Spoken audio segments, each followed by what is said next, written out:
இரவு நேரத்திலே தஹஜ்ஜுத் தொழுகைக்காக பெருமானார் எழுந்திருவார்கள். அந்த நேரத்திலே எப்போதாவது சீக்கிரமாக எழுந்து கொள்வார்கள். சீக்கிரமாக எழுந்துக்கிற அந்த நேரத்திலே மனைவிகளை எல்லாம் எழுப்ப மாட்டார்கள். ஏன்? நஃபில் தொழுகைகளுக்கு ஆர்வம் ஊட்டலாம். ஃபரது தொழுகைக்கு நேரமாகிவிட்டால் எழுப்பி ஆக வேண்டும். ஆனால் நஃபிலான வணக்கங்களுக்கு எழுப்புவதற்கு அவசியமில்லை.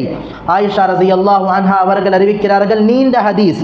ஒரு நாள் பெருமானார் ஸல்லல்லாஹு அலைஹி வஸல்லம் தஹஜ்ஜுத் தொழுகைக்காக எழுந்தார்கள்.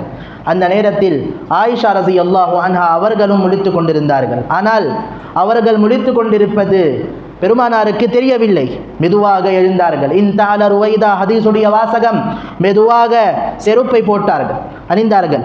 மெதுவாக செருப்பை போட்டுக்கொண்டு அந்த செருப்பு போடுவது அந்த சத்தமும் யாருடைய தூக்கத்திற்கும் இடைஞ்சலாக இருக்கக்கூடாது என்பதற்காக வாஹதரிதாஹு ருவைதா தன்னுடைய சட்டையை மெதுவாக எடுத்து ஃபதஹல் பாப ருவைதா மெதுவாக கதவு திறந்து வஹரஜ வஅஜாஃபஹு ருவைதா மெதுவாக வெளியே சென்றார்கள் என்று வருகிறது.